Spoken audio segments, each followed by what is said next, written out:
राजनीति की बात करते हैं और एक बड़ा हादसा हुआ है। हाथरस में सत्संग के बाद भगदड़ में 121 लोगों की मौत के बाद अब जांच तेजी से आगे बढ़ रही है। इस केस की जांच के लिए बनाए गए जुडिशियल कमीशन के मेंबर्स कल हाथरस पहुंचेंगे। हाथरस के डीएम और एसपी से अब तक की जांच के बारे में जानकारी हासिल करेंगे। इसके बाद जांच आयोग के मेंबर्स उस जगह जाएंगे जहां 2 जुलाई को फर्जी भोले बाबा के सत्संग के बाद भगदड़ हुई थी। इस हादसे की जांच एसआईटी भी कर रही है। एसआईटी ने अब तक करीब 90 चश्मदीदों से बात की है। पता यह लगा कि मौके पर मौजूद ज्यादातर लोग अब बाबा और उसके सेवादारों को 121 लोगों की मौत का जिम्मेदार ठहरा रहे हैं। पुलिस इस मामले में 6 लोगों को गिरफ्तार कर चुकी है, लेकिन मुख्य आरोपी और बाबा का करीबी देव प्रकाश मधुकर अभी तक गायब है। उसके खिलाफ पुलिस ने 1 लाख रुपए का इनाम घोषित किया है। लेकिन आज सूरजपाल उर्फ भोले बाबा के वकील एपी सिंह ने कहा कि देव प्रकाश मधुकर कहीं नहीं भागे हैं। वो हार्ट पेशेंट हैं, हॉस्पिटल में भर्ती हैं। हॉस्पिटल से छुट्टी मिलते ही वो पुलिस की जांच में शामिल होंगे।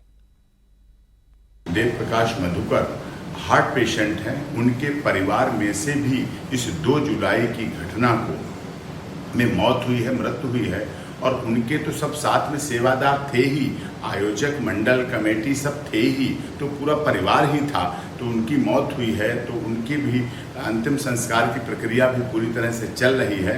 हार्ट पेशेंट भी हैं, हॉस्पिटलाइज भी हैं, लेकिन हमें कानून व्यवस्था और इन्वेस्टिगेशन एजेंसी जो जांच करे पूरा भरोसा है।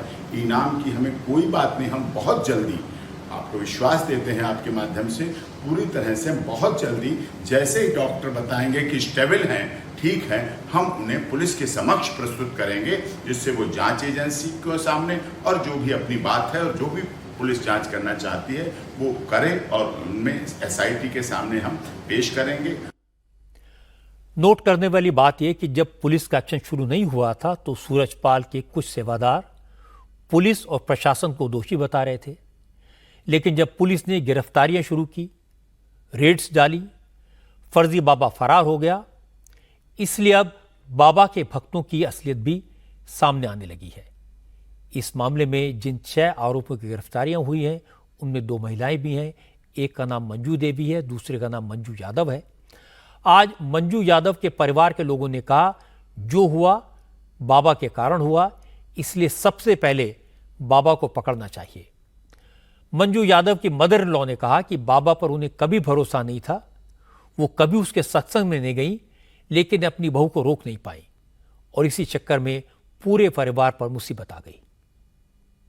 ये तो निर्दोष है, वैसे मुझे नहीं कहना चाहिए इनका, तो वैसे बाबा का आरोप होना चाहिए, बाबा को आरोपी बनाना चाहिए। क्यों बाबा को क्यों बनाना चाहिए? क्योंकि बाबा की भीड़ है, इन लोगों की भीड़ थोड़ी है। भीड़ तो उन्हीं की है ना। ये भक्त हैं, पहले तो ये थे नहीं वहाँ दोनों महिलाएं। अब ये क्या हुआ है उनको पता होगी, उन्होंने क्या अपने वो दिए हैं, मगर इन्होंने 2 तारीख को कोटा बांटा है।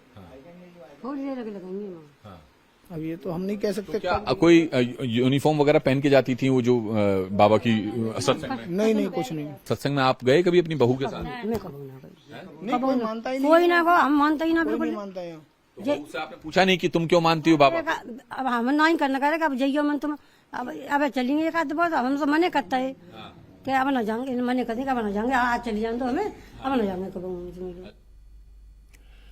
कथावाचक भोले बाबा के जो भक्त उसके बहकावे में आकर उसे अब तक भगवान मानते थे, वही भक्त अब बाबा की तस्वीरों पर चप्पलें बरसा रहे हैं। जिन घरों के चिराग बुझे हैं वो बाबा को कोस रहे हैं। इस भगदड़ में हाथरस की रहने वाली मुन्नी देवी की भी मौत हो गई। उनके परिवार के लोगों ने आज साफ साफ कहा कि सारी गलती बाबा की है। बाबा को मौके से भागना नहीं चाहिए था, अगर चले भी गए थे तो हादसे के बाद लौट कर आना चाहिए था, लोगों की हेल्प करनी चाहिए थी। हम घटना को लेकर क्या करें, इसमें तो बाबा की कमी हमें महसूस हो रही है, क्योंकि जब घटना स्थल पर वो मौजूद थे तो कम से कम जो परे हुए थे उनकी सहायता तो कर सकते थे और उनको कुछ दिलासा देते, कुछ भी करते, या डॉक्टरों को बुलाकर किसी अपनी सेवक को बुलाकर उन्हें हॉस्पिटल पहुंचाते। तो अब बाबा तो वहां से निकल गए, अब तक एक भी शब्द जो है परिवारों के लिए नहीं कहा, आप लोगों के लिए नहीं कहा, ना मिलने पहुंचे, ना घायलों को देखने के लिए पहुंचे। ना तो घायलों को देखने पहुंचे, ना किसी परिवार से जाके मिले, और न ही उन्होंने किसी बात पे इस पे वो करी है कि उनको तसल्ली दी जा सके किसी परिवार को। आप भी जाते थे क्या सत्संग में? नहीं, मैं नहीं जाता था। माताजी जाती थी? हाँ जी। तो कितने साल से जा रही थी माताजी? मम्मी तो कई साल तक गई भी नहीं थी, तो 1-1.5 साल बाद उनका मन आ गया तो वो चली गई थी। इसी तरह हाथरस की रहने वाली नगीना देवी ने भी इस हादसे के लिए सूरजपाल उर्फ भोले बाबा को जिम्मेदार ठहराया। नगीना देवी ने बताया कि उन्हें बाबा पर बहुत ज्यादा भरोसा नहीं था, लेकिन लोगों के कहने पर वो सत्संग में चली गई। उनके साथ 5 महिलाएं गई थी, 3 की मौत हो गई और 1 हॉस्पिटल में है, घायल है। नगीना देवी ने कहा, उस दिन सत्संग के बाद जो हादसा हुआ वो भोले बाबा और उसके सेवादारों की गलती का नतीजा है। पहला नंबर तो उस बाबा की गलती थी। इतनी भीड़ लग रही है तो बाबा हाथ उठा के कहना चाहिए था कि 50-100 आदमी निकालने चाहिए थे। पहला नंबर। फिर दूसरा नंबर कमेटी वालों की गलती थी। उसने कोई बैरियल, कोई मतलब डंडा लाठी कोई नहीं क्या कहते गाड़ी, तो पब्लिक चली है तो एक दूसरे पे खिसल के मतलब पांव रिपट के खत्म भई है। तो बाबा में कोई शक्ति नहीं है। मैं तो अपने दिल में यही सोच रही हूँ, बाबा को ये देखना चाहिए था एक दिन पहले आके कि मेरी कितनी प्रजा आ रही है और प्रजा के संग कितना यहाँ क्या कहता वो हैरो है। तो बाबा ने कुछ नहीं कहा। बाबा हाथ उठा के कह देता, इतनी शक्ति होती तो हाथ उठा के कह देगा 50-50 लेडीजन ने निकालो, 100 लेडीजन ने निकालो, तो काय की इतनी दुर्घटना होती। बाबा ने तो 2 शब्द भी नहीं बोले, इस बात से कोई फर्क पड़ता है? कोई नहीं, कोई शब्द नहीं बोले भाई, उसी बात पे तो दुर्घटना भई है, नहीं बोले तो। इस पूरे मामले की एक एक परत धीरे धीरे खुलने लगी है। हाथरस में तमाम लोगों ने बताया कि भगदड़ इसलिए मची क्योंकि हजारों भक्त बाबा के पैरों की धूल लेने के लिए दौड़े। आज बाबा के भक्तों ने भी यही बात बताई। हाथरस में सत्संग में शामिल कई महिलाओं ने कहा, बाबा के फॉलोअर्स ही चरण रज की को महिमा बताते थे। कहते थे कि चरण रज लेने से हर परेशानी दूर हो जाएगी, और ये बात सत्संग के दौरान भी कही गई थी। इसीलिए पैरों की धूल लेने के लिए इतनी भगदड़ हुई और इतना बड़ा हादसा हो गया। चरण राजा जो होते है घर में ला के धल लो, कोई बिटिया बेटा बीमार हो तो है तो बाके लगा दो, वो सही है जातो है। ये कौन कहता है? जे ही कहती हैं सत्संग वारी जो मैं जुड़ गई या जे जुड़ गई तो जे कहवे लग गई, तो जिनकी बात मैंने मान ली। मैंने कहा तीसरी तो कही तो बाकी बात मेरी बात उसने मान ली। अच्छा, जो बात आपस में चलती है जिसकी वजह से लोग जाते हैं, ये कहते हैं कि अगर उनके चरण की धूल ले लो तो उससे कुछ अच्छा हो जाएगा। अच्छा हो जाता है। जैसे मतलब ऐसा है कि कुछ कोई परेशानी है तो कोई वो कर रहा है तो उसे कोई चमत्कार रहेगा तो इसके पीछे फिर पब्लिक तो बावरी हो ही जाती है। ये अफवाह चल गई कि चरणों की धूल ले लो तो कुछ चमत्कार हो जाएगा। हाँ, तो पब्लिक तो तुम जानते हो कि गुमराह तो हो ही जाती है। फिर एक आध पे कोई चमत्कार हो गया तो इस वजह से जेंट्स लोग ज्यादा भागते हैं उनके पीछे। मगर इसमें अब इस पे गाड़ी में जा रही तो वो तो गाड़ी में रहे, चरणों की धूल वहाँ पे रही कहाँ, लेकिन फिर भी लोग भागते हैं।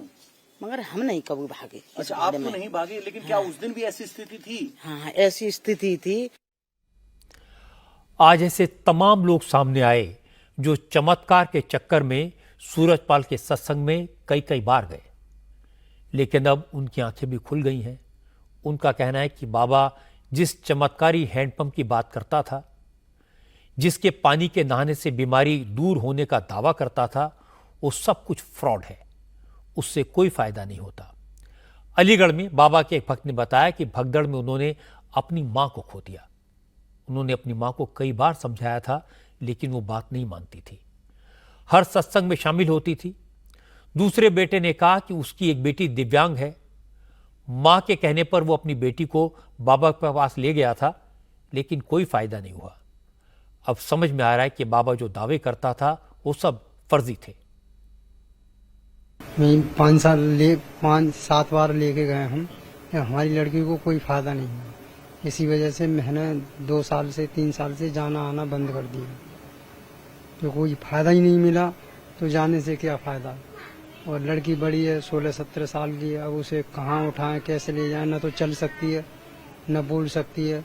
लेटरिन बाथरूम सब उसे अपने हाथों से ही कराते हैं। इसी वजह से हमने कोई फायदा नहीं मिला। व्हील चेयर मिल जाती या कोई फायदा वैसा मिल जाता, सुविधा मिलती, ऐसी कोई सुविधा नहीं। माता जी को तो अभी आपने कहा नहीं कि ये तो इंसान है, इंसान को भगवान तो नहीं माना जा सकता है। माता जी को हम बहुत बोलते थे, मगर माता जी हमारी मानती नहीं थी, वो उनमें रम गई थी पूरी तरीके से। वो किसी की सुनने को तैयार नहीं थी। हम बोलते थे माता जी इसमें कुछ नहीं है, क्यों जाती हो, टाइम बर्बाद करती हो, मगर नहीं मानती थी वो। उनको जाना था तो जाना ही था। हमारे रिपोर्टर्स ने बहुत सारे लोगों से बात की।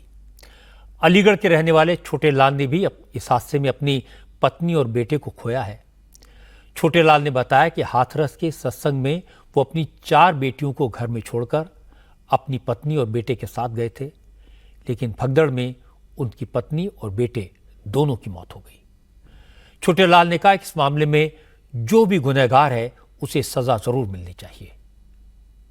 या अगर पुलिस प्रशासन वहाँ अगर बैरिगेटर होते ना मेन गेट के सामने, तो हादसा इतने नहीं होते। वहाँ पुलिस की थोड़ी चूक रही है वहाँ, जो इतने हादसा है। अगर बैरिगेटर लग रहे होते तो वहाँ धीरे धीरे करके निकालते, इतना हादसा नहीं होता। जो भैया जो गुनहगार उसको सजा मिले, तो हमें तो कुछ है नहीं। मेरे तो बेटा और मेरी वाइफ तो मिलने वाली है नहीं, कुछ भी हो जाए, चाहे की फांसी हो चाहे कोई बच जाए, मगर मेरे बेटा मेरी वाइफ लौटे वाले नहीं है। मेरा तो जीवन खत्म हो गया। ऐसे सैकड़ों परिवार हैं जो दुख के साए में जी रहे हैं, जिन्हें ढाढ़स बंधाना भी मुश्किल हो रहा है। इन लोगों के आंसू नहीं रुकते, लेकिन हाथरस अब सियासत का अखाड़ा भी बनता जा रहा है। आज राहुल गांधी हाथरस पहुंचे, भगदड़ में जिन लोगों की मौत हुई थी उनके परिवार वालों से मिले, हॉस्पिटल जाकर घायलों से मुलाकात की। पीड़ित परिवारों से राहुल गांधी ने कहा कि वो पार्लियामेंट में इस मुद्दे को उठाएंगे। राहुल ने कहा इस मामले में वो राजनीति नहीं करना चाहते, लेकिन हाथरस में जो कुछ हुआ उसके पीछे गलती तो सरकार की है। बहुत परिवारों को नुकसान हुआ है, काफी लोगों की मृत्यु हुई है, तो दुख की बात है। मैं इसको राजनीतिक प्रिज्म से नहीं कहना चाहता हूँ, मगर प्रशासन की कमी तो है जी, और गलतियां तो हुई हैं। और मैं यूपी के चीफ मिनिस्टर से विनती करता हूँ कि दिल खोल के कॉम्पनसेशन करें। परिवार वालों से मेरी पर्सनल बात हुई जी, उनके परिवार के बारे में जी, उनके बच्चों के बारे में, माता के बारे में, वो कैसे थे, क्या करते थे, तो वैसी बात हुई है। उन्होंने कहा कि प्रशासन की कमी है। उन्होंने कहा कि जो अरेंजमेंट वहां पुलिस का होना चाहिए था वो नहीं था। राहुल गांधी ने जो कहा उस पर बीजेपी ने तुरंत रिएक्ट किया। सुधांशु त्रिवेदी ने कहा राहुल गांधी इस तरह की घटनाओं पर भी सेलेक्टिव राजनीति करते हैं। सुधांशु त्रिवेदी ने कहा जब तमिलनाडु में जहरीली शराब पीकर 60 से ज्यादा दलितों की मौत हुई तो राहुल गांधी की जुबान नहीं खुली, और यूपी में राहुल गांधी मौके पर पहुंच गए। ये राजनीति नहीं तो और क्या है। उत्तर प्रदेश सरकार पूरी संवेदनशीलता के साथ, पूरी सतर्कता के साथ कार्रवाई भी कर रही है, और कठोरता के साथ यह भी सुनिश्चित कर रही है कि इस हादसे के लिए जो भी जिम्मेदार लोग हों उनके ऊपर कार्रवाई की जाए। परंतु मैं राहुल गांधी से पूछना चाहता हूं, आप ही के इंडी गठबंधन में तमिलनाडु में 50 से अधिक लोग जहरीली शराब से उनकी मृत्यु हो गई, और उसमें अधिकांशतः एससी समुदाय से थे। आपने वहां जाना तो छोड़िए, एक शब्द भी बोला? आपके शासनकाल में कितनी घटनाएं राजस्थान में हुई, कन्हैयालाल साहू का सर तन से जुदा हो गया, आपके मुंह से एक शब्द नहीं निकला। केरल में जहां से आप सांसद थे वहां फादर जोसेफ का हाथ काट दिया गया था, वहां आप कभी उसके घर नहीं गए। इसलिए मैं कहता हूं दुर्घटनाओं पे आपको समान भाव से रखते हुए संवेदनशीलता से राजनीति करनी चाहिए। ये जिस ढंग की मैं कहूंगा राजनैतिक लाभ की गिद्ध दृष्टि से नहीं देखना चाहिए। तो अगर राहुल गांधी जी ये कहें कि वहां पॉलिटिक्स करने नहीं गए थे तो मानी हुई बात है, वहां पर वो कोई ऐसा तो है नहीं कि वो कोई आध्यात्मिक प्रवचन देने गए थे, वो 100% राजनीति करने गए थे। और दुख की बात यह है कि राजनीति बहुत सेलेक्टिव करने गए हैं। इस पूरे मामले में एक बात नोट करने वाली है, सत्संग फर्जी बाबा ने कराया। भक्तों को अपनी चरण धूल लेने के लिए सूरजपाल उर्फ भोले बाबा ने कहा। इस चक्कर में जब भगदड़ हो गई तो सूरजपाल ने मरते हुए भक्तों की तरफ पलट कर भी नहीं देखा, वो भाग गया। और अब बाबा के भक्त भी कह रहे हैं कथावाचक भोले बाबा 121 लोगों की मौत का जिम्मेदार है। उसके सेवादार भी बाबा को दोषी बता रहे हैं। बाबा के पुराने सारे काले कारनामे एक एक करके सामने आ रहे हैं। जमीनों पर कब्जे, बलात्कार, ठगी जैसे तमाम केसेस सामने आए हैं। लेकिन आपने गौर किया होगा कि राहुल गांधी हो, अखिलेश यादव हो, रामगोपाल यादव हो, अजय राय हो, किसी विरोधी दल के नेता ने बाबा का नाम तक नहीं लिया। किसी ने यह नहीं कहा कि सबसे पहले इस फर्जी बाबा को पकड़कर जेल में क्यों नहीं डाला जाता। पुलिस सबसे पहले उस बाबा को क्यों नहीं खोजती, उसका नाम एफआईआर में क्यों नहीं डाल रही। इसकी एक ही वजह है, यूपी के 16 जिलों में इस बाबा का साम्राज्य फैला है। उन जिलों में दलित और पिछड़े वर्ग के लोग इस बाबा के भक्त हैं। बाबा खुद जाटव समाज का है और बाबा के खिलाफ बोलकर कोई वोट बैंक को नाराज नहीं करना चाहता। इसीलिए किसी की जुबान इस बाबा के खिलाफ नहीं खुल रही। वो बाबा जिसके चक्कर में 121 लोगों की जान चली गई। मुझे पूरा यकीन है कि योगी आदित्यनाथ की सरकार जल्दी से जल्दी जांच पूरी करके इस फर्जी बाबा के खिलाफ कड़े से कड़ा लीगल एक्शन लेगी।